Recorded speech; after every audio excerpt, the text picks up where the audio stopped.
Hey everybody, welcome back to the Bullhucker podcast. I'm Moose Lundstrom. And I'm Adam Vokey. Adam Vokey back again. What's going on, brother? Not much. No? Nope. I got to tell you a funny story before we'll get into it here in a second, though, about the power of the Bullhucker and why I need to rein in that power sometimes. Okay? I need to rein it in, brother. And by the way, we're at Bullhucker Studio. Yep, in the basement of the Brush Emporium. In the bowels of the Brush Emporium. Thank you, Brush Emporium, by the way, 210 Clayton Street. We're going to talk about you a little bit later because we'd like to talk about the Brush Emporium and how great it is. But we have a guest today. We do have a guest. What's going on, Travis Freeman? How are you? I'm doing awesome, man. Yourself? I'm doing good, thank you. Kicking butt. All right, we have here's the embarrassing part. I should have asked you your official title. You're in charge of all the EMS and all that good stuff. I am. I'm the director for the Morgan County Ambulance Service here in Morgan County, Colorado. That's what I kind of would have guessed, but I thought maybe it's a fancier title or not fancy title. I don't mess it up. So they call me the mascot. So the mascot. Yeah, I'm the mascot of the agency. I'm going to lush on this guy for a few minutes. During COVID, I told the story during a state council meeting.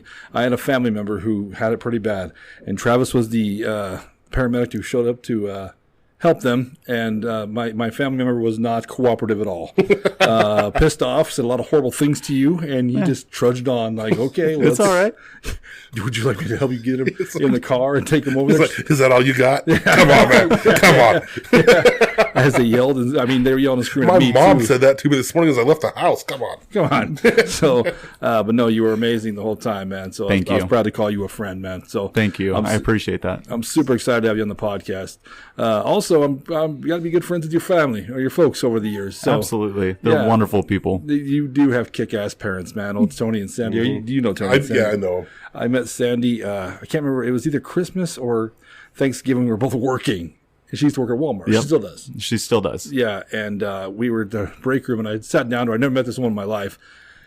I was disgusted I had to be there, and so was she. And so we just vented at each other. This complete stranger. I'm like, you know what sucks? She's like, I'll tell you what sucks. And that's how our friendship started. So, but real quick, I want to tell you a story.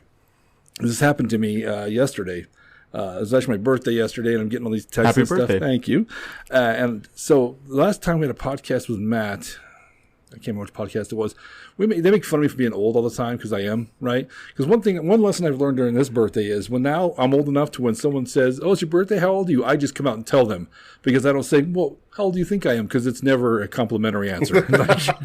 It's never. That's fair. It is fair. It happens to me all the time. Dude, no, you're a young man. Somebody the other day was like, "How old are you?" And I was like, "How old do you think I am?"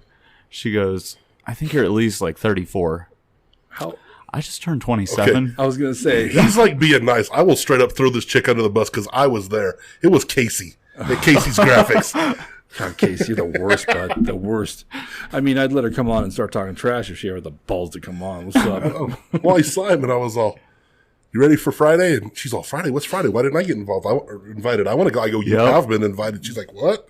I go, "The podcast." She's like, "Oh, yeah." So, back to the beginning of the story. They made fun of me, and Matt goes, "You have to go home and watch Murder, She Wrote," blah, blah, blah. I go, "Yeah, I love Angela Lansbury. I think she's fantastic." I said, "Man, I'd like to see her topless." And talk about how sexy she is. And so Sherman Cage, you sick bastard, somehow found topless pictures of Angela Lansbury when she's a young woman. It wasn't Murder, She Wrote. It was Boobies She Showed. And I was like, you know what? Wasn't too bad. All right. I don't know if it was photoshopped or not, but I opened it up and I was like, "Oh my God, way to go, Sherman, dude." So I have to be very careful what I ask for on this podcast because people will find it and send it to me. So I got to be very careful, man. Or if that's So anyway, if you're new to the podcast, welcome to the Bullhucker podcast. What we do here is we bring on a guest. Today is Mr. Travis Freeman. Travis is going to tell us 3 stories about his life. Now here's the kicker: only 2 of these stories are true. One's actually made up all the way. It's either part true, part false, or it's a borrowed story. Now, Travis, don't go into a lot of detail. What is it? Is it a borrowed story? All the way made up, or part true, part false? It's a borrowed story. It's a borrowed story, the worst one, dude. Yeah. Yeah, those are rough. That is tough because it's a true story. Just somebody else's true story. Somebody else's. Yep. How is the ambulance life treating you, Travis? It's good. It's busy. Busy in ambulancing is not always the best thing, but we're seeing record numbers here in Morgan County with numbers of calls. We just hired a bunch of new staff, which has been great. We're training them. And I'm going on my 11th year here with Morgan County Ambulance. Seriously? Yes. God, time flies by, doesn't it? Yeah. It really does, man. It does. It's good. It's really good. I'm really proud and privileged to be where I'm at. Proud to have the staff and friends that I do, and it's great. I've been hunting you down to do the podcast. They really want to have you on here. Carrie Ankrum is actually like, you know, be good as Travis Freeman. And when you came to talk to the city council, I kept thinking like, ask this dude, an EMT's got to be amazing to listen to stories from, you know. And I came to the what is it here? The barn, is that what you guys call it? Yeah, the station. Yeah, okay. And I was looking for you, and I opened the door. I said, "Hey, is Travis here?" Like, no. Are you okay? Is everything okay? I'm like, I'm okay. You know what I'm saying? Like, calm down, you know. They were on me like white on rice, bro. They were ready to do their damn job, so God bless those kids. That's good. That's good. That is good. You know? At least they weren't napping, right? This fat bastard, something's got to be wrong. Look at him. I'm breathing hard because I had to walk 10 steps, okay? That's They had a blood pressure cuff on you before you could even ask for Travis. give me compressions. I'm like, I'm not hurting, you know, get off me. So, but it's what's record? What's going on, do you think? Well, I mean, as Morgan County grows and as we're seeing kind of populations change, we're seeing increased call volumes. And as you know, our hospitals out here don't have a lot of specialties that patients might need. So we're taking those patients up to the Front Range, Denver, Fort Collins. And so as we see the population grow, we're starting to see call volumes increase. And it's usually about 5 to 10% a year. Right. So right now, at the end of this week, we'll see 1,800 calls for the year so far. Wow. Which we're up about 100 calls from last year right now. Oh, that's nuts, dude. Yeah, and I know there's some funding we got to figure out as a community. There is. We're working on a Morgan County Ambulance Sustainability Work Group. And kind of our goal with that is to really figure out what our goals are for the next 5 to 10 years. Perfect. And how we're going to sustain EMS to make sure that when you call 911, we're going to be there. Okay. No, that's. I mean, you're a service we can't get along without, man. No, absolutely. And we find that it's one that people don't generally think about until you need us. You're right. You're 1,000,000% right.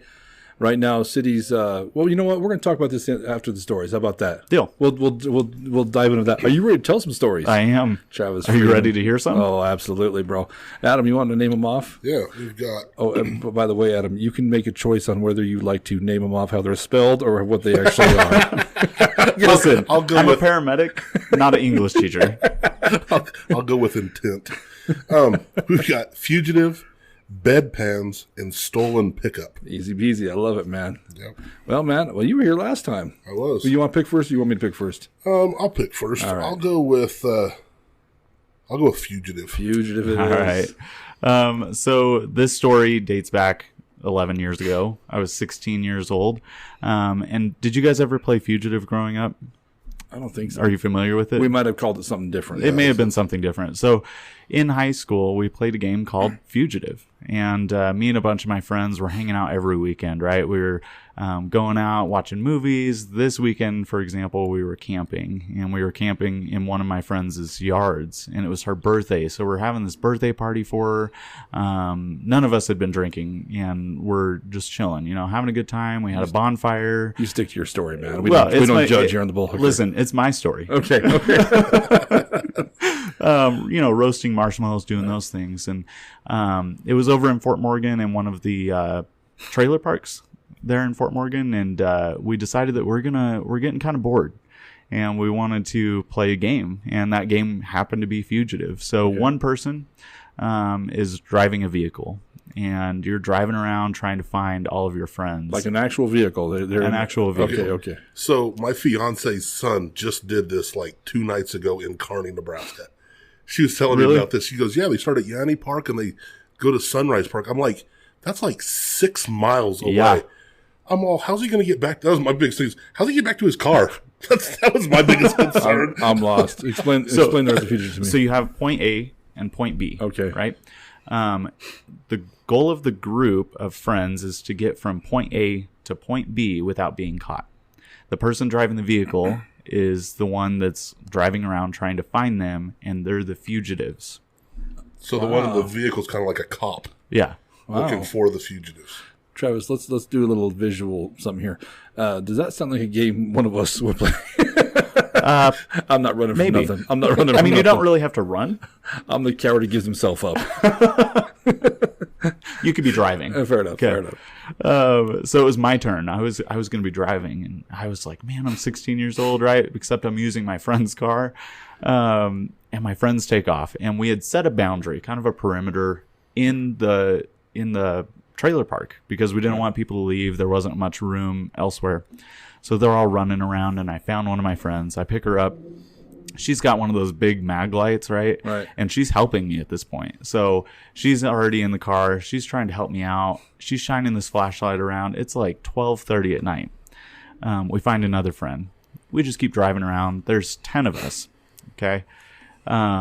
We eventually find everybody, and she's shining this flashlight around trying to find everybody. They're like behind bushes. They're running through people's yards, just doing like crazy things that we probably should not have been doing. Right. So we get back to my friend's house, except all of us are in the car. And mind you, it's not an SUV, and there's 10 of us. What kind of car is it? It's a sedan. Like an old school sedan? It was a Chevy Malibu. Oh, wow. Okay. And so I'm driving. There's somebody sitting in the center console, somebody in the passenger seat, 4 people in the back seat, 1 laying across them, Right. 3 inside the trunk, and I can't remember, but I think we had 1 person on top. Attaboy. And I'm driving, right? So this thing is like down to the ground. We're just scraping ass end all the way to this friend's house. Sure. So we pull up. A cop's behind us. I'm freaking out. Yeah. Right? I'm 16 years old, and I think it was the first 6 months of getting my license. So the first 6 months, you're not supposed to have anybody else in the vehicle with you except for family, and you can have a passenger, right? Right. Well, I have these 10 people in the car, and I'm driving.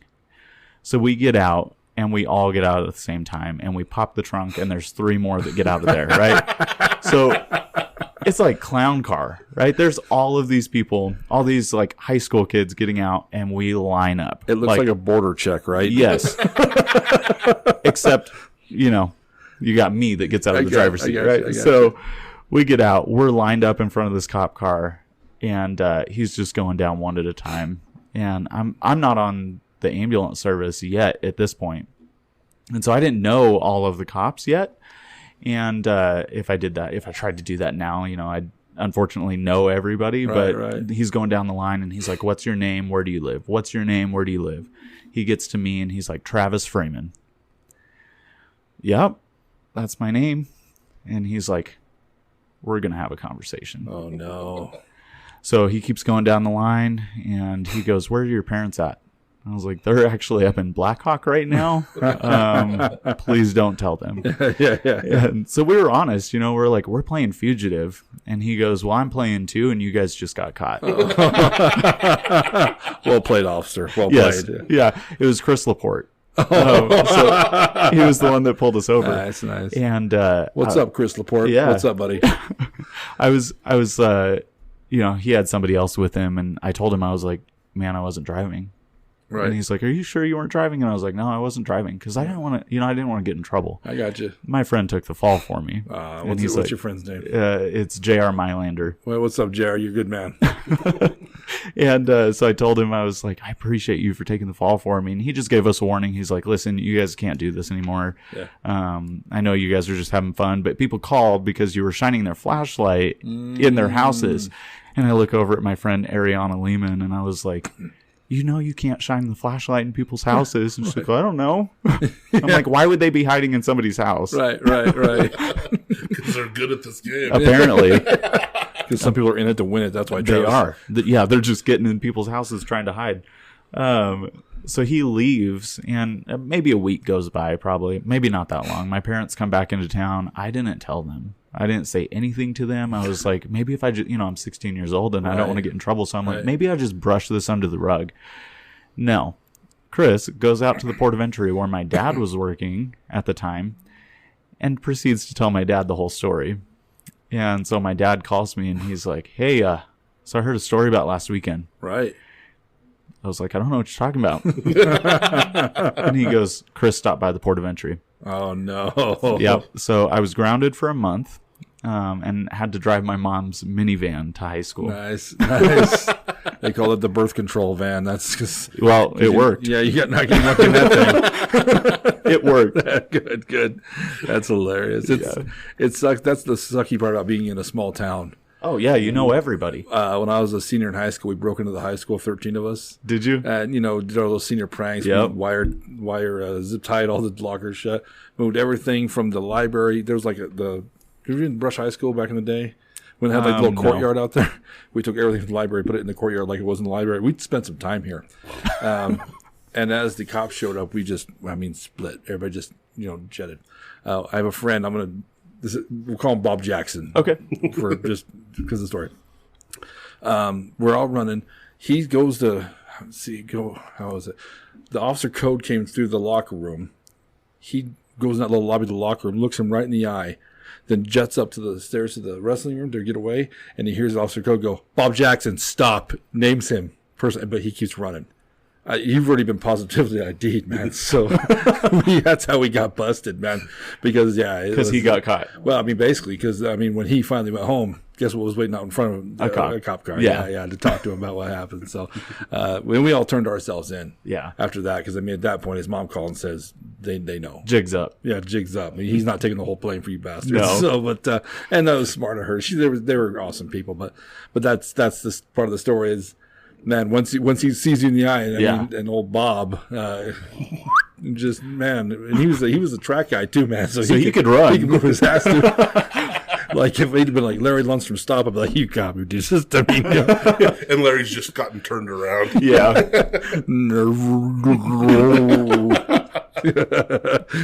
What's up, Officer Code? He's a good dude. So, but that's what do you think about that one? That was good. I like that. Yeah, I've never heard about that game. I hadn't either until Brandy told me about it the other night, and then that's just kind of odd. Like 2 nights ago, we were talking about it. Yeah. Then you bring it up. I think they play it here in Brush. Really? I think it's like a tradition here in Brush. But I had a friend Tony who used to I don't know why he would do this. He thought it was fun. If he'd be walking, he'd see a cop, he'd just start sprinting. He'd just run. That's not suspicious. Yeah, dude. He didn't do anything. He just thought it was funny. You know what I mean? So what's a cop going to do? Chase him. Yeah, dude, because you just start running for no reason, So, yeah, then again, he ended up getting arrested a bunch in life. And no. Yeah, what do you do? It was practice. It was practice. Keep your head on a swivel. That's my best time. That's my best personal best. Personal best, everybody. Yeah, good for you. Foreshadowing. Yeah. It took 2 seconds of tasering before I went down. Yeah. So I'm building a tolerance. All right, that was a good story. I like those small town stories. Those are awesome because it's something. Well, I tell people on this podcast all the time, like, I don't know about my stories. I'm like, you don't know how many people are going to relate to that story. Yeah. Probably a shitload of people. Oh, probably. They played that game and they're like, oh yeah. And as they're listening, they're like, it makes them think of their fugitive stories. If you played it, you know. Yeah. You know exactly what it is. Yeah, because you graduated what year then? 14. So, yes. That's you and I were celebrating our 20-year anniversary. That's what I thought. That was our 20-year high school reunion. But see, it was just different back then, so that's why I figured a fugitive. We probably knew what it was, just called it something different. So, because we come from the not PC generation, man, where it might have had a very racial or disgusting name to it. Who knows? But it didn't. So, all right, that was fugitive. Great story. So we have 2 left: bedpans and stolen pickup. Now, Travis. There's always one I see that I want to hear the most, and I always leave that one for last. So instead, let's hear bedpans. All right. So as a paramedic, I have a ton of different calls, right? And a ton of things that people ask me about that really kind of bring back memories, especially being on the ambulance for 11 years. You probably name it. I've maybe seen it, right? So I'm not going to... no patient care is involved in this story at all, and nothing that dealt with patients is involved. But this was a couple of years ago. I was at the station there in Fort Morgan, and we cover the New Raymer district. So we go up to New Raymer and respond to 911 calls because there's no ambulance up there. So what happens is Weld County responds and Morgan County responds, and whoever gets there first takes the call, and then the other crew turns around and comes back. Well, me and one of my coworkers, we're heading up to New Raymer for a 911 call. And we get to Highway 52 and County Road BB, I think it was, where we were at, or EE. So pretty far north. We're probably 20 minutes north. Right. We're almost to the Morgan County line. Well, the ambulance that we're in dies. And so we're like, crap, what are we going to do? We pull over, we turn it off, try and start it again. It won't start. It won't turn over. So we tell dispatch, hey, we're not going to be able to respond. And we ask them, do you have another ambulance that's responding? Can you confirm that an ambulance is going to this patient? They say yes. So I'm like, perfect. There's an ambulance pulling up on scene, going to take care of that person, but we're out of service, right? So we can't do anything. Well, Justin Ryan gets out of the ambulance and he's like, let's take a look at it. Let's pop the hood. What's up, Justin Ryan? He still works there. Yes. I call County Fleet Department and I'm like, hey, we're broke down. I need you guys to send somebody out to take a look at this ambulance. It won't turn on. We've turned off the power, turned it back on. Nothing, like, it just won't start, right? Right. So he gets out. He's like, I'm going to unhook the battery really quick and I'm going to plug it back in. And we carry a few tools with us in case we need to fix a couple of things. So he unhooks the battery, hooks it back up. It starts. I'm like, perfect. This is awesome. Right. Well, Fleet is already on their way up there, right? It's because I already called them. So they're heading up there, and I had just had lunch before we left. So as we're leaving to head back downtown, back down to Fort Morgan, I'm driving. And you know, whenever you just like eat something that just doesn't set well with your stomach. You're preaching to the choir here. Yeah, dude. I had a cheeseburger, not going to even name where it was from, but I had this food probably an hour before we left. We're on our way back, and I'm like white knuckling it, right? And I'm like, help. And Justin's sitting over there typing his report, and he looks over at me, and he's like, are you good? I'm like, no, bro, I'm not good. You didn't have a patient in the ambulance. No patient. Okay. Just me and him. Okay. No, we're completely out of service because we had to take this ambulance back to the fleet department to be serviced and maintained, look at. Right. And I had more crews that were available, so we were an extra crew. Okay. So we're not even like part of the mapping or like any part of the ambulance service right now. We're just trying to get back into town. Right. So we're still like way out there. And I'm like, it's not good. And like I'm like sweating, man. Like I just don't feel good. And I look over at him and I was like, bro, I'm not good. And he's like, do you need me to drive? And I was like, no, that's not gonna help. And so I'm like trying to get back as quickly as possible. We get to an intersection and it's on a county road. And I'm like up off the seat at this point. Like my ass is up off the seat. And I was like, turn that wheel real hard and I throw it in park and I was like, bro, I'm not gonna make it. And I'm like jumping out of the ambulance and we keep bedpans in the ambulance, right? Yeah, you do. So just in case, right? And he's still sitting in the passenger seat and I'm like, dude, you gotta get out. And he's like, what do you mean? And I'm like, you gotta get out. Right. I don't want you in the ambulance when this happens.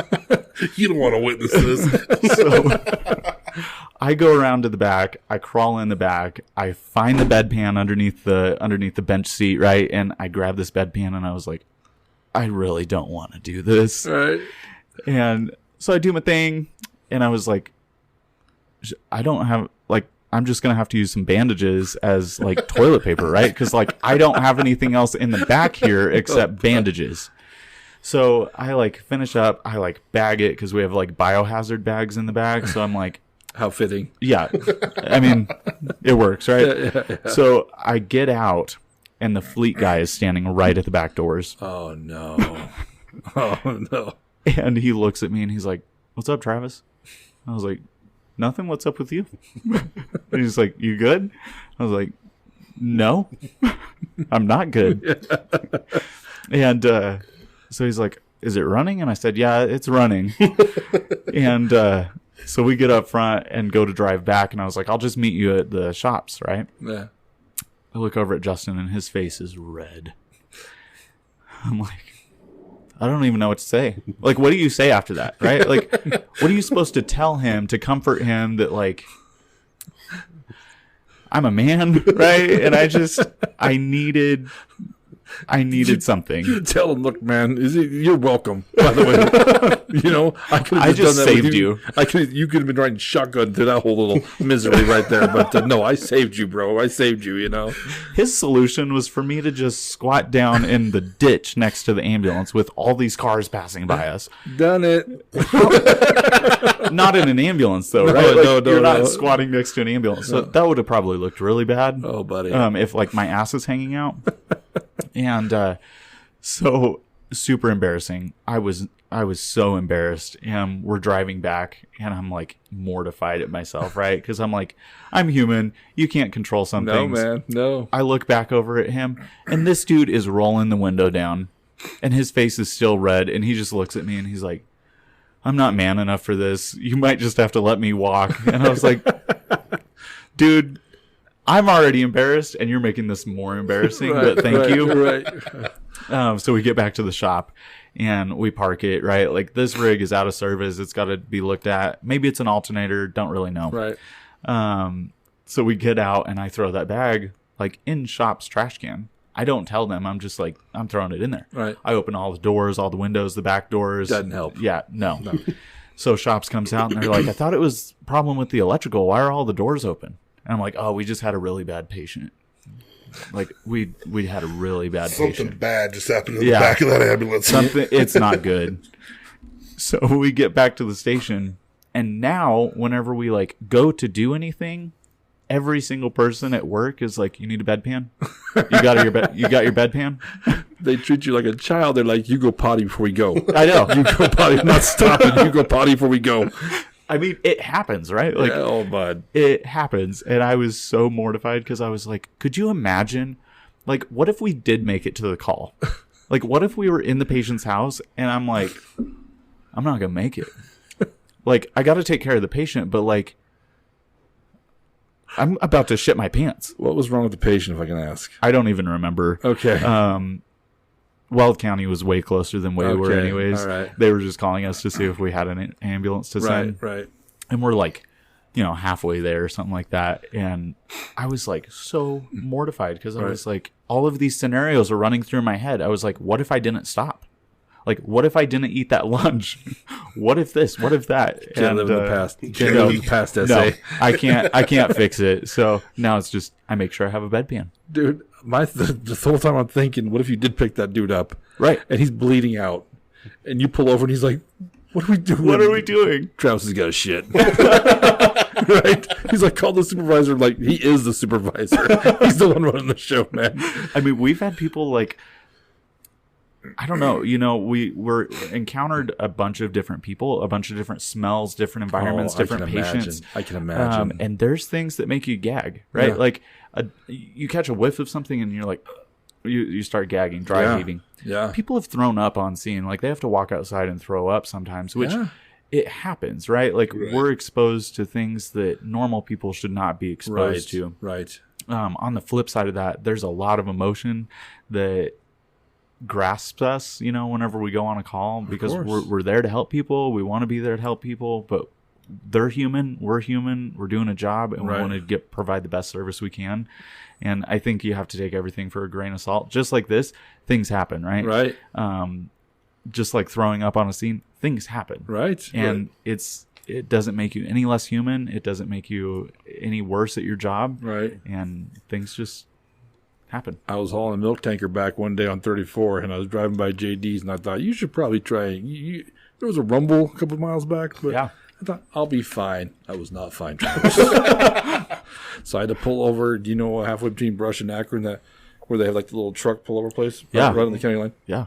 I pulled over, man. And so I got to squat down between two big-ass truck tires like I'm some kind of white trash king, but just...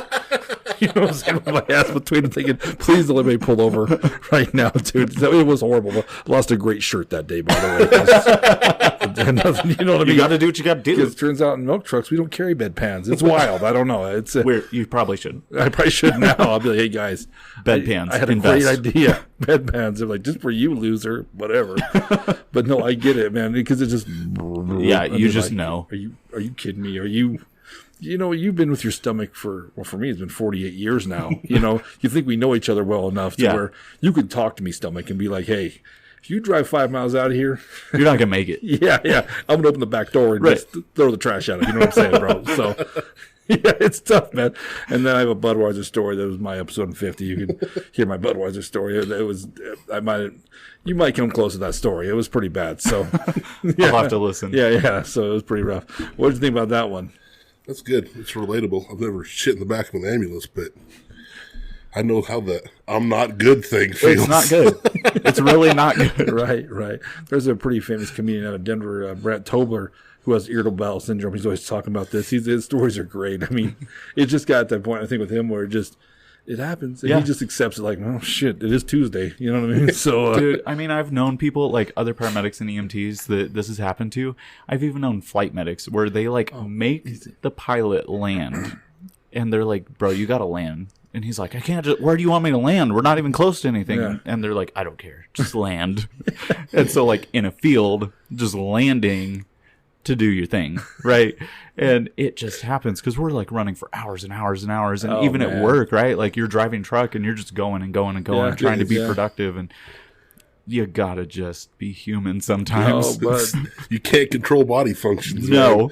Right? The bathroom at work in the wash bay has a sign that says Larry's office in it. I can show you the TikTok. Yeah, they put Larry's office. Do not use if Larry's on premise. You know what I mean? Premises. So I get it, man. But awesome. I gotta tell you, the guy that's the helicopter, just, you know what I mean?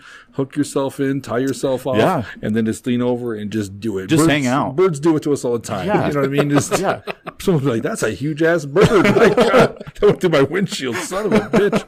Why is there peanuts in it? What's that? Birds even ate peanuts. You know what, Adam? I got to tell you, there's always a story I always want to be true, and I really want this one to be one. I'm sure you do. No matter what, it is true. It's might be borrowed. Yeah, that's actually it. There's somebody just. We'll get there though, and I do want to ask somebody shit in the ambulance. We just don't know who. Right. All right. So we got one left. We got stolen pickup. All right. One of my buddies, he owns a farm up north, Colton Baltazar. What's up, Colton Baltazar? And he's up on T5, right? And 52 and T5. And so he farms, and him and his girlfriend go out there pretty regularly. You know, they're checking the water, checking the farm itself, because they don't actually live there, but they have a big shop. And so they have all their equipment and all that stuff in there. And he was at home. He lives over on Centennial, over in Fort Morgan, so on the west side of Fort Morgan. Right. And he called me, and he's like, hey, dude, I'm not going to be able to go out to the farm tonight. Can you guys go out, check it out, make sure that the water's good, make sure the equipment's good? He's like, I'm doing lambs tonight. He was lambing. Okay. And so me and his girlfriend get in my pickup. We drive out to his farm.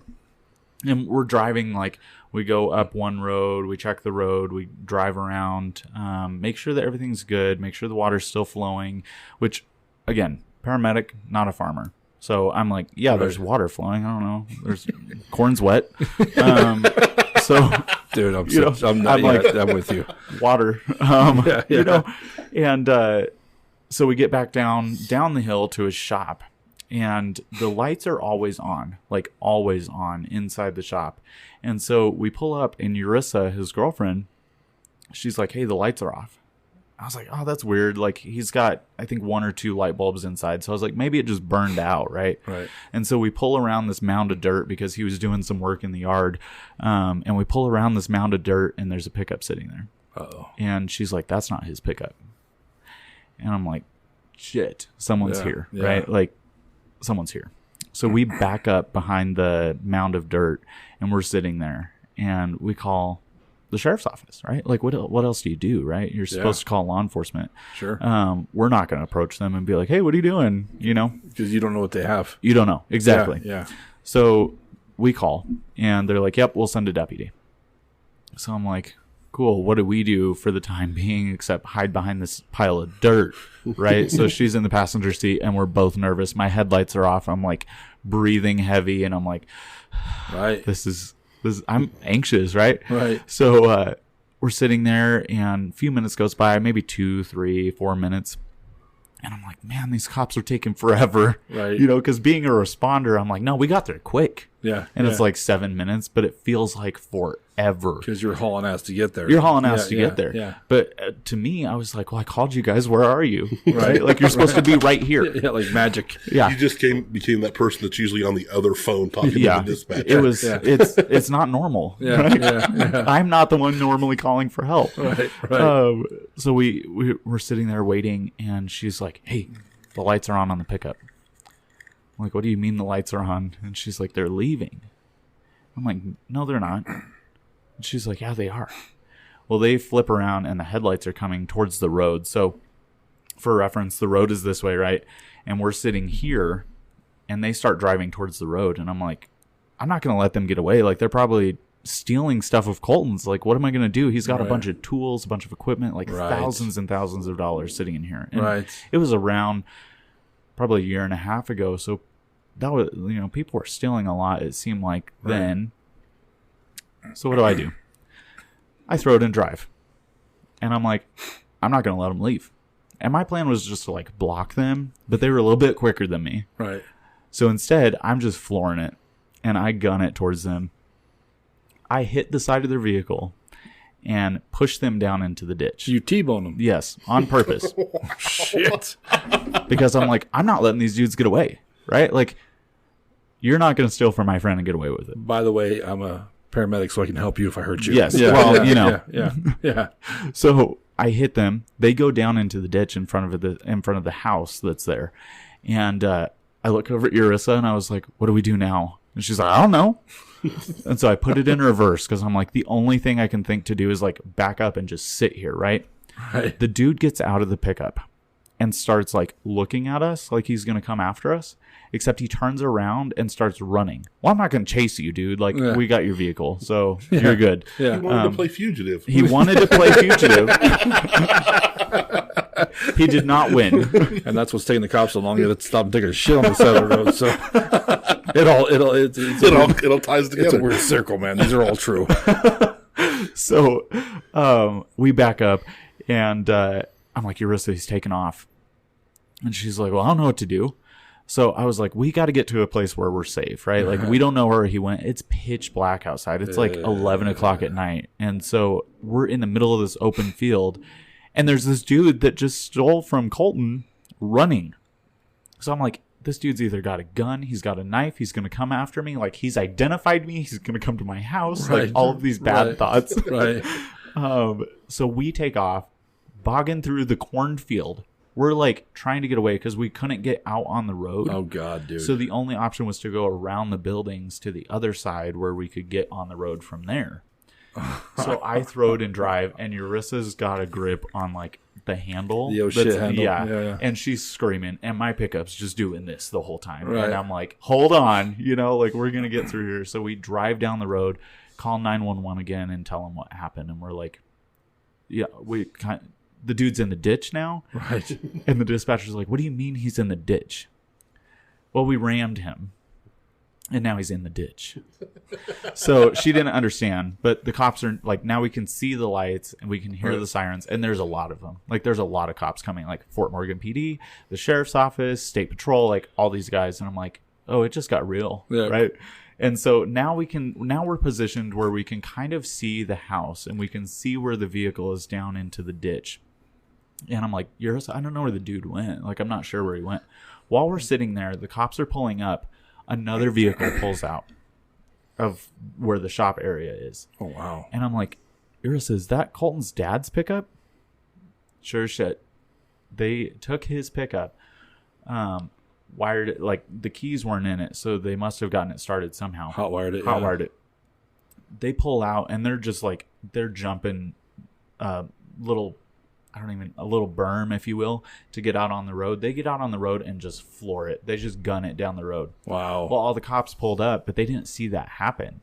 So they weren't chasing him because they didn't know, exactly where he was at until we told them, hey, they just stole the pickup and he just went that way. There's another guy in a ditch or running. He's probably down by the river at this point. Right. We don't know where he's at. So we sit there,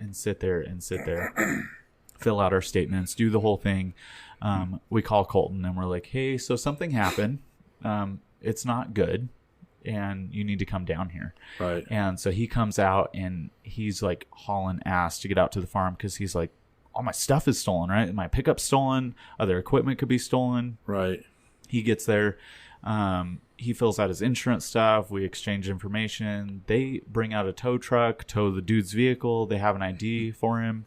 It wasn't until about 2-3 months later they found his pickup up in Sterling, and it had been scrapped and just parked in somebody's yard, completely demolished, totaled.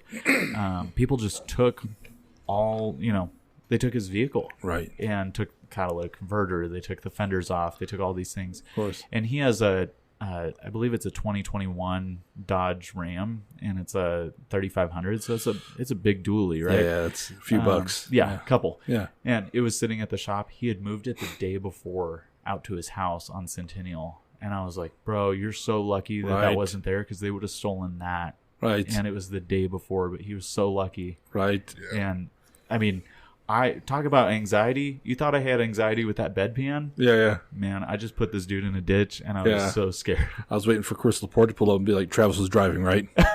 Travis was driving. Go get Tony on the phone. Some bitch did it again. You know who's lucky in this situation? Don't take offense to this. You're good. That it was you and that girl and not the farmer. Yes. Because, I mean, listen, if you're from a big city and you want to rob a farmer, you better be careful because you'll get shot. Right. They will pump a shotgun at you. Right? Am I wrong? No, not at all. They will not hesitate to shoot you, man. You know what I mean? They don't care. If you're on their land, they will shoot you, man. So he's lucky it was just you guys checking the water. Right. We're just there. Right. He goes out pretty regularly because he doesn't want stuff like this to happen. He doesn't want people in his property. Right. And so while he was busy, he called us, asked us to go out there. I mean, so because usually a farmer will pull up and he's got the gun or the hunting rifle on his gun rack in the back of the pickup, right? I mean, so yeah, be wary if you're big city people. If you come to the sticks, because these farmers don't play around. No. They don't. Yeah. As a matter of fact, they're looking for someone to shoot just for the experience. Target practice. That's right. That's right. That's right. Travis, that is a wild story, man. Yeah. All right. So, Volk, what'd you think about that one? That was good. I like that. Getting rammed. And... Yeah. No. So did you get a ticket or anything? Did anything happen to you for hitting that guy? The insurance didn't cover it because I was the one that it was intentional. Yeah. It was intentional. They didn't cover that portion. They covered his pickup, and, the stolen property and all those things, but they didn't cover mine. And I don't think they can give you a ticket because it was on private property. It was on private property. So I think you get away with that one. So we get away with it. But I mean, that's intense to do too. I mean, because number one, we just talked about how the farmer will shoot you. You never know what those people have on them. Right. And that was my thought, and that's why we bogged through the field, because I was like, he might have a gun. Yeah. What if he's going across the street where we can't see him and then start shooting? Right. I mean, people don't think about that shit anymore, dude. Like, someone flips you off in traffic, whatever, just laugh and be like, right on, dude, whatever. You be careful, man, because people are crazy. They'll chase you down. Yeah. They'll pull out a gun. Yeah, they have no impulse control anymore, dude. Mm-hmm. They'll shoot you and be like, oh, whoops, My bad. Yeah, shit, that was sorry. good. Yeah, that was an accident. So you're dead, So, yeah. All right. 3 great stories, my man. They were good. Thank you. That was good. Thank you. That was good. Is mom and dad going to listen to this? I'm going to send it to them. Okay. They'll listen. Yeah, they will. They're very proud of you, man. They always brag about you when I see them. So, thank you. And I always argue with them, but they always do. Sandy always wins, Sandy. So before we go any further, I want to say, once again, thank you to the Brush Emporium for giving us this ability to have our studio down here. Yeah. It's very nice of them, very generous of them. If you haven't checked out the Brush Emporium at 210 Clayton Street, please make sure you come by. We're downtown Brush. What they do upstairs is they have a pizzaporium, they have ice cream, they have wings, and they're going to add funnel cakes. Awesome. All right, it's been confirmed, Mr. Vokey. It's been confirmed. I love funnel cakes. Who doesn't? I know. I don't. If you don't know a soul, I guess. I didn't get one at Bobstock because the line was so long, and I was really disappointed. We should open a funnel cake. That's what we should do. You just told me. It was down the street. Oh, yeah. I bet it was. There was, I'll get there in a minute, though. And also, while you're waiting for your food, they have a shop up there where all the people up there's 38 vendors, and they all have their own goods, like anything from like noodles. They have boots up there. They have kinds of clothing. They have all kinds of cool stuff, toys for the kids. They have everything, Those, right? Like candy bouquets, and Yeah. cups, and What was- 3D. What was Lizzie printer checking out stuff. up there? It was the freeze dried candy. Freeze dries. Yeah, you should buy some and take them to her. Is what you should do. Go surprise Lizzie. But they have all kinds of cool stuff here, and it's all local people. It's all small town business. So as we say all the time on the Bullhucker, if you don't support small town business, it goes away. Yep. And so does your options. So please make sure you come down and support them. There's 4 people that open this shop. They really care about the city of Brush. They're good people. And it's shown because they're kicking ass. People support this, and you should too. So please, if you'd like the podcast, support them too. And while you're supporting people, Adam, if you look on the right bottom hand corner of the screen, if you're on YouTube, it's a little red dot. That's our subscribe button. Go ahead and click that because it's a Small click for you, but a huge huge click for us. baby. That's right. No matter where you're listening to this, what platform, if it's on iTunes, Stitcher, whatever, iHeartRadio, please leave a rating and review. If we see it, we'll love you. We'll shout you out some love on the Bullhucker podcast. So, and if I ask for something stupid, take it with a grain of salt, okay? I mean, thanks, Sherman. It was still pretty good. So, all right. So please make sure you support these people. Like I said, it's a great place. It's a great thing. So, and without them, we'd still be hauling the folding table around everywhere. So it was fun, though. It was fun to haul the folding table, but I really enjoy setting up like we did today in like 5 minutes. So it makes me happy in the pants. All right. Mr. Vokey, we have 3 great stories. Yes, we do. You have one in mind? No, I don't. I do have one in mind when I tell you why it's going to make a lot of sense to you. So what we do, Travis, to decide who has to guess first, we rock, paper, scissors. Okay. Now, how do you rock, paper, scissors? Rock, paper, scissors, shoot. God damn, man. We're getting killed this He year. does it the right way. It's horrible, dude. So, you haven't watched, okay. Matt has figured out, I pulled the Densey. I've been picking the same thing over and over, and I didn't realize I was doing it. Matt has discovered it, so, but now I'm into it. Now you're so, cognizant of it. Damn it. All right. I'm getting killed this year at rock, paper, scissors. I've won like 3. We're in July. It's awful. It's kind of sad. Well, thank you, Travis. That's a weird way to kick me while I'm down. All right. We got 3 stories: fugitive, bedpans, and stolen pickup. Now, it's hard. The hard part about this is there's 2 of these I really want to be true. You know what I mean? Mm-hmm. But I think that bedpan is... that's on the line, but I'm going to go and I think that's a true story. I think bedpan is true. I think that's your shame, and came through on that one, and I like that. So the other one I think is true is stolen pickup. Now, that's tough for me, but those both had a lot of detail in them. Now, if you've watched this pod, you've watched a few of these, you said. So it makes me a little nervous that he's watching because he knows I'm a detail whore. Right. So I'll always go for the least detail. The reason I'm picking fugitive is because it had the least amount of detail, although it did have some name drops in it, which also... goes on my radar for being a true story, but it had the least amount of detail. So that's cool because that's the only thing I got. You did a good job telling stories, my man. So I'm going fugitive. Look, what do you got? I don't know. I was kind of thinking, I'm like you, I think bedpan's like on the fence. I'm not like real sure one way or the other. I don't know. It's a borrowed story. It's a borrowed story. Right. So I'm going to go with stolen pickup.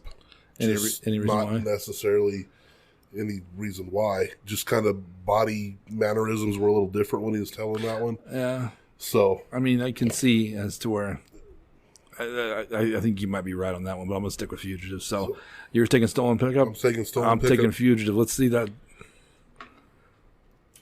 Stolen pickup. Who'd you borrow that from? Colton Baltazar. It happened to him. Yeah, so he was actually the one driving the pickup. That was a true story. Him and his girlfriend, Urissa Maya, were in the pickup. The entire thing was true up to like him hitting him going into the ditch. I was the one that he called, and I was coming out and met them at the farm after it had happened. Oh, wow. Good job, Vokey. When you said it, I thought, man, that probably is. It kind of, I don't know.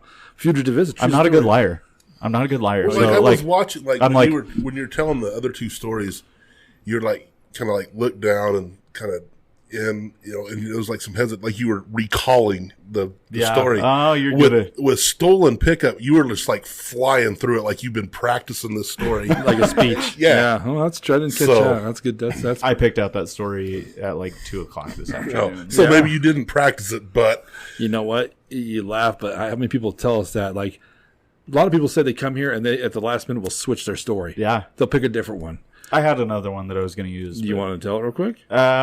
No, Save it right. for We'll later? save it for later. Okay, I'm into it. So Fugitive is true. Yes. Okay, all right. Yep. What's up, Chris Laporte? Busting my man's chops here, and more importantly, bedpan. Yeah, is a the true bedpan. story. As much as I hate to admit it, that one is also true. That's awesome, man. That's a great story. This podcast goes more than 5 episodes without a shit story, it just it's a bad omen in my book. How many have we had, Adam? Honestly, I have no idea. countless, man. Because If we ever get to 6 and we need one, I've got plenty of shit stories I can fill in for you. I tell you, because my Budweiser story, I'm not going to tell it again. I've told it a few times. That's one of my main stories I tell everybody. Yep. You know, when I wanted to start this podcast, everybody's got a story they love to tell about themselves. You know, it's their go-to story. That was mine for a long time. You know, and that's crazy. I loved it. So that was awesome, man. That was really good. Thank you. I appreciate it. I really enjoyed those stories. Thank man. you. So the ambulance we were talking Yes. about earlier. We're talking about trying to find funding for this. We are. So back in March, we had a consultative visit with the Northeast RETAC, and RETAC stands for Regional Emergency Trauma Services Advisory Council, and essentially it's a bunch of different counties that come together with different directors, medical directors, nurses, and we really kind of lead EMS down a good path, right? For the state, for the patients that we're managing and leading. And so those guys came out. We had industry leaders from across the state up in Eagle, and we had a director from Chaffee County, and we had a nurse from down south in southern Colorado. And so they came out. We interviewed 28 different stakeholder groups in the matter of 3 days. And so it was a lot. We were meeting for an hour, and I'm like, hey, we got 10 minutes. We got to go to the next one. Right. And so we really got a good concept of where our care is at, because we met with the hospitals, we met with county officials, we met with accounting departments, we met with the fire departments, we met with a bunch of different groups that really play a key role in what we do. And ultimately what the end result was, we had a final report that was presented to us back in June. It was on June 23rd, and we held it at the Fort Morgan High School. And you can find a copy of the final report on our Facebook page. It's a PDF. It's about 45 pages, roughly. What exactly is your Facebook page? It's Morgan County Ambulance Service. Okay. Yep. And so you can find us on Facebook, and you can go in and download it, or you can reach out to me and I can just send it to you. Right. And so you can read it. It's a very dry read, especially for those that aren't in the industry and may not know, Sure. how the inner workings are of EMS. But it's really kind of geared towards what recommendations the committee had for us. And so now my goal as the director is to take this information and really digest it and figure out what our next steps are. Right. And one of the biggest things has been funding. Right. Right now, our budget is around $1.6 million a year. And I have 17 full-time employees and 15 part-time employees. Right. So we're running, this year we'll run 3,400 calls for service, Right. which is about 9.8 calls a day. That's nuts. And I have 2 stations that run full-time, one out of Fort Morgan and one in Brush. And then Wiggins is volunteer, so they respond to calls if I have somebody that's down there. But our agency covers all of Morgan County. And for those that don't know, our county is 36 miles by 36 miles. And so that's 1,296 square miles. Right. And then, like I just talked about with the bedpan story, we cover New Raymer, right? And that's up in Weld County. And we cover parts of Washington County to the east, and we cover parts of Adams County. Right. And then we cover west. And so we cover just about 3,000 square miles, our agency does. And that's a lot of service area. So, I mean, there's going to be stuff coming up. I mean, and Yeah. you kind of said it yourself. Being on the city council, I mean, we've had to really work with the police a lot. You know what I Yes. mean? Because they're hurting too. Yeah. And I mean, if you want to be a cop in this state, it's tough, man. It is. If there's a cop, you see a cop, thank him, because they're a badass, because they are taking on a hell of a hard job nowadays. Firefighters, the same thing. You know, they've got a lot of new equipment, and they need it all, they deserve it all, and they bust their ass for it. But EMS does get forgotten a lot. You know, And it's hard because we're a county run entity. So we have Wiggins, right, Orchard, Weldona, Log Lane, Fort Morgan, Brush, Hillrose, Snyder, right, and everything in between. And so we're covering municipalities, we're covering county. But our ambulance service is a enterprise fund. And what that means is everything that we collect from billing, either insurances or the patient themselves, that's the money that we have to operate with. Right. And unfortunately, a lot of our population is Medicare, Medicaid. And Medicare, Medicaid don't pay as well. Right. Which is fine. That's the area that we live in. That's our population that we're serving. But when you talk about revenues and our costs going up, I mean, for us to purchase a brand new ambulance costs us $280,000. Wow. And the bed that you ride on, you know, the cot, that's $50,000. Right. And so we have a lot of money invested in this equipment because we want to provide the best care possible to our patients. So you came to the city council, and I should have came prepared to that meeting. It's okay. You were right. No, you had a very great presentation. Thank you. But one thing, Adam, that was really cool, there's a lot of new technology coming out. Yes. That's important, you know, and it's not cheap. No. And it's stuff that it'll save one of your loved ones' lives. You know, it will help save their life, you Yes. know. Like the compression thing I thought was really cool. Yep. There's a machine that gives you its compression. Okay, so there's a new show at the LA Fire and Yep. Rescue. Uh-huh. They had one of those on there. Yeah. The guy, it just has like this, almost like a piston. Yep. That just does compressions.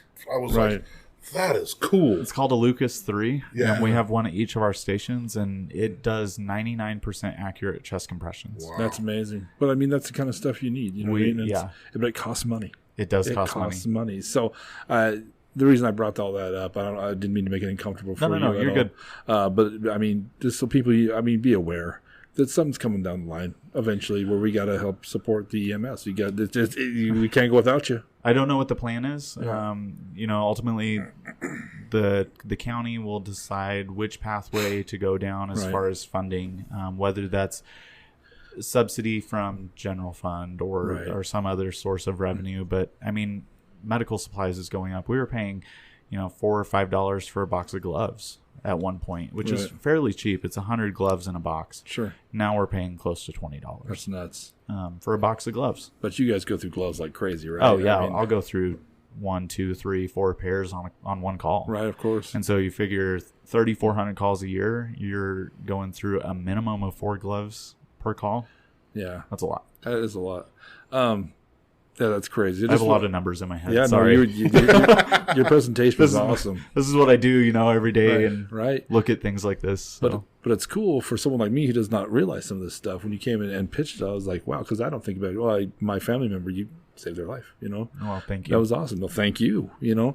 But on a lighter note, not so lighter, I have questions about an ambulance stuff. Yeah. Like, you talk about driving. Is there a special driving course I got to take for that? Because that's intense, man. It is intense. The ambulance itself weighs between 15 and 17,000 pounds. It's a big box on wheels, and it's way more than a regular residential vehicle, right? Mm-hmm. That little, sedan that I was driving with all those 10 people in the Right. back. But part of the employment process, you have to pass a background, you have to have a driver's license that's valid, and all of those things. Annually, we hold a driving training with all of our staff, not just new hires, but every single person, and it's a cone course. So we're practicing, you know, how heavy is the vehicle? We want them to get up to 40 miles an hour and come to a dead stop. We want them to know, you know, what the distance is that it's going to take for it to stop. Right. You don't have to have any special certifications to drive. You can just have a driver's license and drive an ambulance, but we want to make sure that our operators are safe. That's wild, 'cause I always think about you guys. I drive a milk tanker, and when the blizzards hit, that thing's not fun. It has no baffles in it. So, but I can't imagine what it's like to drive someone who's depending on you to save their life in some conditions like that. That's got to be crazy, right? It's pretty wild. Yeah. Being on the interstate, being in the back. When I was on a rig and I was working full time doing clinical patient care, I was in the back a lot of the time, and my partner was driving. And it takes a lot of trust for me to instill that you're driving. I can't just jump up front, right? Like the window for me to be able to see up front is this big. Right. And so if something were to happen, there's no way for me to stop it. Right. That's nuts. I mean, takes a lot of balls, man. Thank you for what you do, man. I appreciate that. That's awesome. Thank you. One last question. Yes. What was the first time that something really crushed your soul in an ambulance? At work? Yeah. The first time that something really, really bothered me was when I was 16 years old. That's when I started the cadet program. Right. In the fall after I turned 16, so it was way past the fugitive story. But I, growing up in a small community, growing up here, I graduated from Fort Morgan High School. I love the community. I'm really invested in the people. I have a lot of friends, just like you guys. I have a lot of family. Yeah. My parents are here, and I was not prepared to run on my friends and family. And to have a 911 call, we get the address, right? So we're notified of what the address is and what the complaint is. We don't know who the person is. Right. We don't know who we're responding to. Right. And so to show up and have a real dear friend of mine pass away, it hurt. Of course. And then past that, kids bother me. Pediatric calls. Of course, man. Bug me so much. And there were nights that, I was still living with my parents at the time, and I would go home and I'd just be sobbing. And I'm just a mess. And of course, I can't talk about it because it's work and HIPAA and all of those things. And so I can't talk about it. And my mom knew as soon as I walked in the door that it wasn't a good shift. Yeah. And I just needed a hug, and I just needed to sit with her. Yeah. And we didn't talk. We didn't talk about anything. She just reassured me. She held me. Right. And I was like, I don't know if I can do this. Right. Like, I don't know. I was questioning myself, my own abilities. I was like, I'm not sure if I can be an EMT. I don't know if I can be a paramedic. Right. And the more I started doing it, and the more I pushed myself, one thing that kept me really grounded in healthcare was I would rather me show up to a friend or to a family member and me be able to walk in the door and know that person by name. It brings a lot of comfort to them and a lot of comfort to me knowing that I was taken care of. Well, of course. I mean, you want to know the guy coming in the door. When strangers are surrounding you, that's going to be a scary thing. It's hard. And to comfort somebody by first name and to be able to hug, somebody that brings a lot of reassurance and makes things feel better, even though they may not be. Is there any kind of therapy they offer for you guys? I mean, is there like a service you guys can call to talk about this kind of thing, or is there? There are services that are offered across the state right now. Morgan County Ambulance isn't partnered with any of those specifically, but our health insurance that's provided through the county does offer counseling services. Good. A majority of our staff goes in regularly. I go every 3 weeks, and that's not something that I'm ever shameful to say, because I think mental health in any day and age, no matter what your profession is really important. Right. And like I explained to my staff, don't be ashamed of it, because we're seeing things that a normal person would never see 9 and 10 times a day. Dude, I can't even agree with you more. There's zero wrong with therapy, dude. Yeah. Go get some. Yeah, absolutely. I'm a huge advocate for that too. Yeah. I think it's great. I think it used to be a taboo subject and topic for people to talk about. Right. Even my parents' generation was like, I don't know. Right. But they support me. They support me. My friends support me. I support them. And you got to take care of yourself. I've had a few friends that have done therapy. I never have personally. You know what I mean? Because I used to drink. That's how I get hammered on it. But I've had a few friends that went to therapy, and it's changed them. It does for the better. Yes, I went for probably a year. Yeah. So we used to call him Big Angry at Budweiser, man. This guy used to blow his top, but then you win. He's the most mellow man I know now. You know what I mean? He's too easy going. Went to therapy and got divorced, and I'm a new man. I try to piss him off sometimes, and I can't. I mean, I'm good at it, bro. I'm good at it. You know what I mean? Was it the therapy or the divorce? Well, I was in therapy because of the divorce, so it was kind of a hand-in-hand type thing. So, but it all turned out okay, man. Yep, it did. It all turned out okay. Travis, I want to thank you so much. This has been a great episode, man. Thank you, Larry. Yeah, and I do want to ask one thing. I ask everybody this because when I got here, you said you were a little nervous. Yeah, absolutely. You super nervous? No, I mean, you could probably tell telling these stories. I was a little bit nervous, having conversation a little bit nervous. When we switch topics to the ambulance, that just flows. That just flows out of me. But that's what I do every day. So coming here dressed in jeans and a regular polo like a normal person was a little nerve-wracking. In your free worlds. Normally I'm in a uniform, right? So I have my uniform on, and I know exactly what I'm going to say. Just like when I came to the city council meeting, I knew what I was going to say, right? I've practiced this presentation a million times. Right. Coming tonight, I was like, I don't know what I'm going to say. I don't know how it's going to flow out of my mouth. I have no practice. It's like when I saw you Wednesday and I asked, are you ready for Friday? He's like, I got real nervous. I was like, I'm not sure. You kind of told me that a few times too. I saw you at the 4th of July Parade. Yep. The reason I asked you that question is I asked this question, would you come back and do it again? Absolutely. Yeah. Absolutely. So my biggest problem, the thing I struggle with most is people that they want to come do this, but they're nervous to come do it. Yeah. So some of them are just like, oh, I can't. You know what I mean? If he asked you, you need to come do it. Thank you, Travis. You're thank welcome. you.